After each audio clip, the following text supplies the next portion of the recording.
Olá pessoas do canal Japanese Horror, eu sou o Sr. E e no vídeo de hoje eu vou falar um pouco sobre a franquia de filmes de Ju-On, o Grito.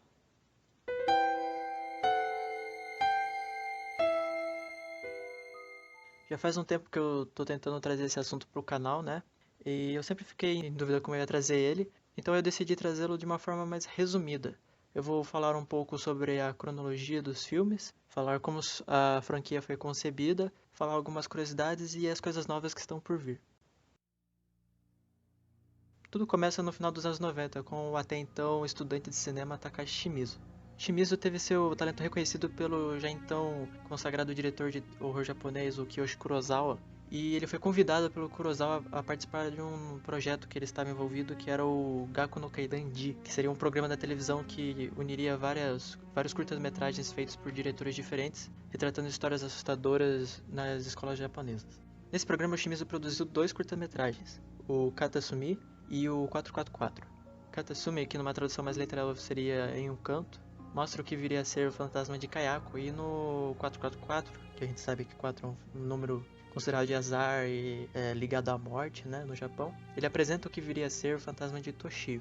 E ambos esses curtas-metragens viriam a ser uma espécie de ensaio do que viria a ser a franquia dali pra frente. O Shimizu sempre teve muita influência dos filmes de terror americano, né, daqueles slashers antigos dos anos 80, e até de alguns clássicos já do horror japonês, como o próprio Ring e o Chamado. E com isso ele já tinha na sua cabeça a ideia de montar sua própria série de filmes de horror com seus próprios personagens icônicos.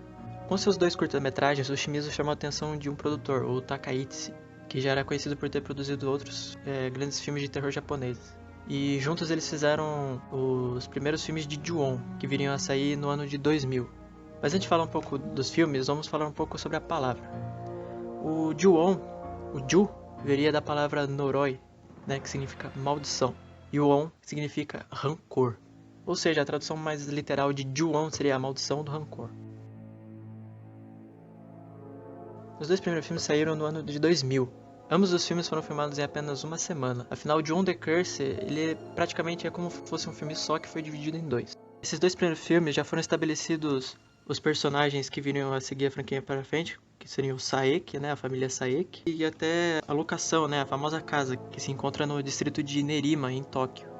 Nesses filmes, o Shimizu também começa já a utilizar aquela lenda dos Onryo, né, que são aqueles fantasmas rancorosos que guardaram muito ódio durante sua morte. E por isso acabam criando essas maldições. Eu já cheguei a falar sobre os Onryos em um vídeo anterior no canal. Após esses dois primeiros filmes, Shimizu conseguiu então finalmente produzir filmes para cinema, que no caso veio a ser o Ju-On The Grudge, ou como veio aqui no Brasil, Ju-On o Grito. E a propósito, os filmes de Ju-On The Curse nunca vieram para o Brasil.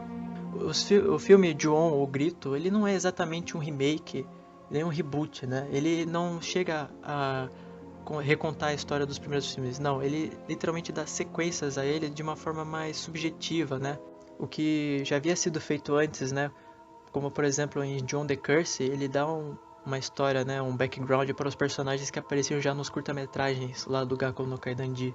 Porém, as cenas que apareceram nos curta-metragens não são recriadas no filme, ele simplesmente deixa elas em aberto, porque dando a entender que você já sabe o que vai acontecer, ou seja, ele não recria, ele só mostra sutilmente que tudo está conectado. E vale também ressaltar que todos esses filmes, eles têm uma narrativa não linear, né? Ela sempre é dividida em partes episódicas, mostrando a perspectiva de cada um dos personagens, alternando entre presente, passado e futuro. E em Ju-On o Grito não é diferente disso, né? Ele continua a história seguindo a visão de outras pessoas que acabaram entrando em contato com a Casa Amaldiçoada. Assim como na sequência de Ju-On o Grito 2 de 2003, que de certa forma chegou a trazer um final para a franquia. Algumas curiosidades sobre, né, esses filmes japoneses são, por exemplo, que eles ganharam livros e mangás. Como, por exemplo, o livro Ju-On, The Novel, que foi escrito por Kei Ohishi, em conjunto com o Takashi Shimizu. Este livro elabora os eventos e personagens dos filmes de Ju-On the Curse e até o Ju-On o Grito, dando inclusive até um passado para Kayako. Mas isso são só informações que eu soube através de fóruns, porque nenhum dos livros ou mangás do Ju-On veio a ser publicado no Brasil. Então fica aí a dica, Dark Side Books, JBC aí, por favor, trazer as obras publicadas de Ju-On para o Brasil, né? O livro também ganhou uma sequência, o Ju-On 2, também escrito pela Kei Ohishi, né? e agora elaborando os eventos do filme Ju-On, O Grito 2. Ambos os livros lançados em 2003. Também tivemos o mangá Ju-On Videoside, que é um mangá que adapta a história dos filmes de Ju-On The Curse, mangá ilustrado e escrito pela Mick Hino, tendo algumas leves alterações da história e nos personagens. E também tem o Ju-On Volume 2, que é um mangá que adapta a história do filme Ju-On O Grito 2. E é óbvio que uma franquia com esse impacto, com essa influência, não ia ficar de fora dos olhos dos Estados Unidos e de Hollywood. Ainda mais no período em que filmes como O Chamado estavam explodindo e fazendo sucesso. Então, foi logo que a Columbia Pictures e a Ghost House focaram a sua atenção em Ju-On para trazê-lo para o ocidente com um remake americano, que viria a ser O Grito. Só que diferente do Chamado, que fez um remake com a história voltada para um ambiente totalmente americano, eles decidiram continuar com a história no ambiente japonês, porém com alguns protagonistas ocidentais.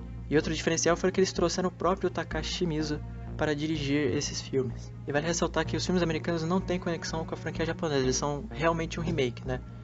O primeiro Grito, ele é bem um remake do Ju-On O Grito, com alguns elementos do Ju-On The Curse, né, reapresentando a maldição de uma maneira diferente. Algumas diferenças são, por exemplo, que na versão japonesa, o marido Takeo mata a Kayako cortando seu pescoço com estilete, que faz ela produzir aquele som, né, que é conhecido como Death Rape, e na versão americana ele quebra o pescoço dela. Mas são só algumas leves diferenças, no máximo, no geral é tudo muito parecido.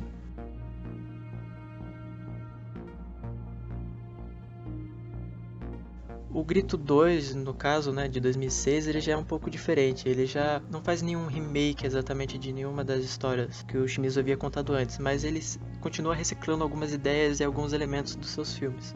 E uma curiosidade, antes de falar do Grito 3, é que o Grito 2 trouxe algumas coisas novas. Ele trouxe 3 curtas-metragens, né, que saíram para o DVD, que se chamam Tales from the Grudge, que são os curta-metragens Hotel, School e House, assim, são só curta-metragens promocionais do filme, né, mas que são interessantes, assim, para quem tiver curiosidade e for fã da franquia. Trouxe também alguns curta-metragens animados intitulados The Grudge 1.5, que servem mais como uma espécie de prólogo, né, para um dos personagens que vem a ser introduzido no filme do Grito 2. E assim como também alguns games que saíram no site oficial do filme, né, como Escape from the Grudge House e entre outros. Mas é a partir do Grito 3 é que começa a verdadeira maldição da franquia, que é a ausência de Takashi Shimizu. O Takashi Shimizu, ele é um cara que sempre foi o cabeça por detrás. Então, sem ele, os filmes da franquia sempre correram esse risco de ficarem ruins. E foi exatamente isso que aconteceu. Ele não retornou para o Grito 3, eu não soube, eu não consegui achar uma fonte que dissesse o porquê, mas ele não voltou. E os produtores decidiram colocar o Toby Wilkins, né, que foi o diretor do Tales from the Grudge, para dirigir esse filme, trocaram roteiristas e tudo mais. Embora algum dos produtores originais estivesse envolvidos, eu acho que eles não tiveram uma participação tão relevante. E o filme, obviamente, acabou sendo bem ruim. Para começar, a ausência da atriz Takako Fuji, né, que ela já havia vivido a Kayako desde o curta-metragem Katasumi, né? O Shimizu já desde aquela época sabia que ela era perfeita para o papel. Ele a conheceu no teatro e quando viu ela atuando, ele sabia que ela seria perfeita para o papel. Inclusive, no making-off do Grito 2, o Takashi Shimizu chega a mencionar um pouco sobre a performance da Takako Fuji. Abre aspas. A atuação dela me inspira muito. Se eu puder dirigir o Grito 3, o que não aconteceu, eu com certeza a chamaria para atuar como Kayako de novo. O filme que não tiver a senhorita Fuji como Kayako, para mim, não é um filme de Ju-On. Fecha aspas. E, acredite ou não, isso veio a se tornar a verdadeira maldição da franquia, porque sem esses dois elementos muito característicos, a franquia perdeu muito a sua essência, né? Sem as ideias inovadoras do Shimizu e a atuação excelente da Takako Fuji, os filmes seguintes vieram a ser bem fracos, até chegarem a um nível bem ruim. Não é à toa, né? A direção de O Grito 3 é bem genérica, os personagens são vazios e a atriz Aiko Horiyushi, ela não conseguiu entregar uma performance muito convincente da Kayako, né? Ela não conseguia trazer o mesmo peso que a Takako Fuji trazia na sua atuação, né? Ela conseguia trazer um sentimento de tristeza, de raiva e de ódio ao mesmo tempo, e a Aiko não conseguiu trazer muito isso na sua Kayako, ainda mais também por umas questões de roteiro e talvez uma direção fraca, né? Inclusive a caracterização dos personagens nesse filme também é bem fraca, né? A maquiagem é meio mal feita, né? O próprio Toshio, cujo O ator, inclusive, tinha já 14 anos na época quando fez esse filme, né? O ator que foi escolhido. Deixou aquela estranheza do fantasma da criança que cresceu e ele passou a usar um short preto ao invés da famigerada cuequinha branca. Então, se tornou um filme bem fraco e bem mediano, tendo só o início dele mais interessante, assim, né? Mostrando o desfecho do garotinho sobrevivente do final do Grito 2. Mas, infelizmente, o resto do filme não conseguiu trazer algo realmente inovador. Mas para dizer que 2009, que foi o lançamento do Grito 3, foi um ano ruim para a franquia, no Japão foram lançados 2 filmes para o cinema em um festival, que foram os filmes Ju-On, Black Ghost e White Ghost, dirigidos por Ryuta Miyake e Maria Sato. Esses, pelo menos, ainda tiveram uma certa participação do Shimizu, né, como produtor executivo. Mas eles também não são lá grandes coisas, assim, né? Eles abordam a maldição do rancor sem estar no contexto da família Saeki. Ele aborda outras histórias de outras famílias afetadas pela maldição do Ju-On. Mas mesmo tendo um resultado mediano, com alguns efeitos especiais e práticos com um tanto quanto questionáveis, né? Esses 2 filmes ainda assim são bem melhores que o Grito 3, certamente.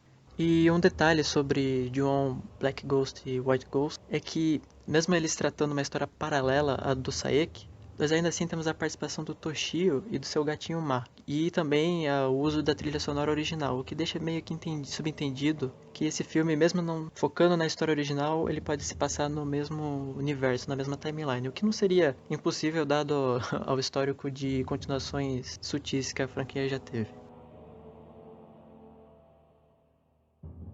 Depois disso, a franquia ficou algum tempo parada, até 2014, quando foram lançados os filmes de Ju-On, The Beginning of the End e Ju-On, The Final Curse, em 2015, que seriam o reboot por parte da franquia japonesa. E não se deixe enganar pela tradução brasileira, que é Ju-On, o Grito 3, o começo do fim, e Ju-On, o Grito 4, o final, porque esse 3 e 4 não tem sentido, já que são, sim, um reboot, não uma sequência.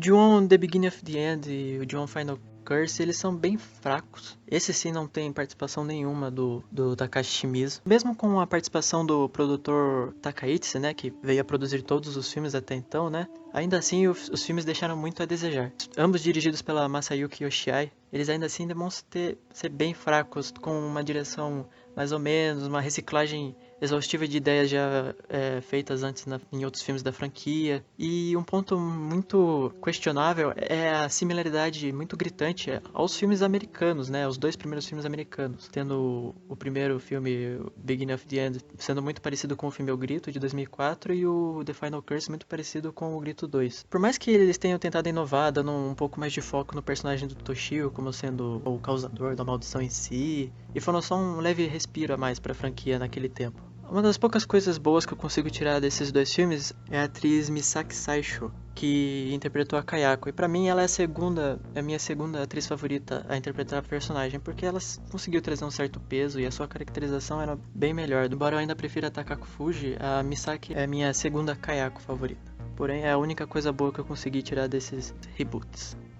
Em 2016 nós também tivemos um crossover, Sadako vs Kayako. Porém, eu não vou me aprofundar nesta pérola cinematográfica agora, porque eu quero fazer um vídeo falando sobre a franquia Ring, o chamado, e aí quando vocês estiverem contextualizados em ambas as franquias, aí eu trarei um vídeo somente falando sobre esse crossover.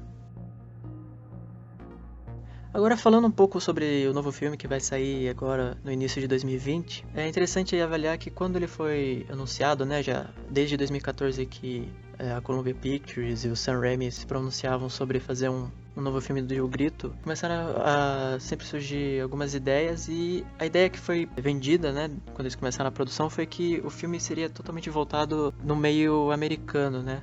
Eu de início achei que eles iam fazer uma coisa parecida como foi em O Chamado, né? Trazer a história para um contexto totalmente americano. E aparentemente é o que parecia que ia ser, né? Mas nesse final de ano, quando eles começaram a finalmente anunciar coisas a mais sobre o filme, começaram a revelar alguns detalhes a mais, foi mostrado que sim, este filme se passará na mesma época dos primeiros filmes de O Grito, né? Nos filmes americanos, no caso. E esse filme vai se passar ao mesmo tempo do primeiro filme do Grito, lá em 2004. Aparentemente uma mulher que esteve em contato, né, e que vendeu a casa amaldiçoada para aquela família americana no primeiro filme do Grito, vai trazer essa maldição para um subúrbio nos Estados Unidos, e lá vão se criar novas maldições. E é isso que provavelmente o filme vai focar, né? Então, eu já deixo até uma dica, porque aparentemente a gente não vai ter muita presença da Kayako e nenhuma do Toshio, né? A Kayako até chega a aparecer nesse trecho aí do trailer, mas se eu não me engano, e até o que tudo indica, esse pode ser o único momento que nós vamos ver ela, mesmo ela tendo já uma atriz confirmada, né, a Junko Bailey. Eu duvido que ela vai ter muita relevância no filme, então eu já digo pra ir abaixando as expectativas, caso você seja um fã e queira ver a personagem de volta, e muito menos o Toshio, porque não há nenhum ator acreditado para viver ele, então eu acho que ele nem no filme vai aparecer. Né, e esse filme, esse filme promete ter uma pegada mais diferencial, né, ele vai ter aí direção do Nick Pesso, que é um diretor novo, até então eu só vi o filme The Eyes of My Mother, né? Dele aí, foi o primeiro filme que ele fez, ele é um diretor português. Eu até gostei, mas eu não gostei muito da visão dele sobre a franquia. Ele quis dizer que o filme dele agora vai ser no mesmo nível dos originais, que pra ele todos os filmes da franquia são conectados, são um universo único, mas como eu já apresentei aqui pra vocês, isso é besteira, né? Então eu já fico meio assim, com o pé pra trás, só pelo que ele tentou apresentar do filme dele, mas tudo bem.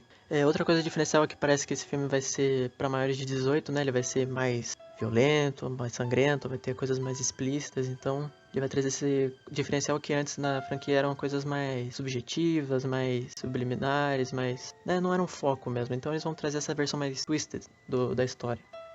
Esse filme também parecia ter a produção do Takaichi, né? Mas aparentemente rolou umas tretas entre ele e o resto da produção, né? Eles parecem que não queriam pagar ele, né? Não queriam ele no segundo filme, alguma coisa assim. Eu não sei que fim levou isso, mas o filme vai sair. Vai sair dia 3 de janeiro nos Estados Unidos, aqui no Brasil só vai sair em fevereiro.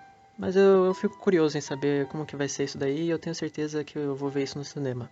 Agora, uma outra coisa, uma outra produção de Ju-On que vai acontecer este ano, sim, teremos outra produção de Ju-On no ano de 2020, vai ser uma série que vai sair pela Netflix, que vai ser lançada já perto do final do ano, lá pela primavera, com direção do iniciante Sho Miyuki. Essa série, aparentemente, ela vai retratar uma lenda, né, que falam que os filmes da franquia Ju-On, né, são baseados em eventos reais. Eu não consegui achar textos nem do Shimizu, nem de produção falando que isso seria verdade, mas aparentemente, né, no Japão falam que os filmes de Ju-On são baseados em alguns eventos reais e a série iria abordar essa questão, né, esses eventos verdadeiros que inspiraram a franquia original, mostrando acontecimentos reais, usando, né, este contexto da maldição do rancor do Ju-On. Pessoalmente eu tô mais empolgado até pra essa série do que pro novo filme, mas eu vou ver os dois e vou certamente fazer um review e uma crítica aqui depois que assisti-los. E é isso, pessoas. Esse foi um vídeo mais simples, eu só tentei explicar de forma rápida, né, cada um dos filmes, né, como eles foram lançados, falei algumas curiosidades de cada um deles.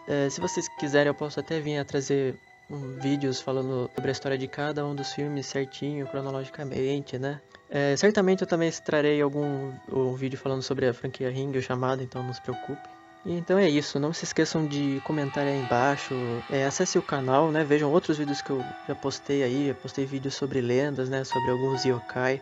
E acesse também a página do Facebook, que lá eu atualizo não só sobre as coisas do canal, mas também sobre o universo do J-Horror no geral. Então é isso, valeu e falou!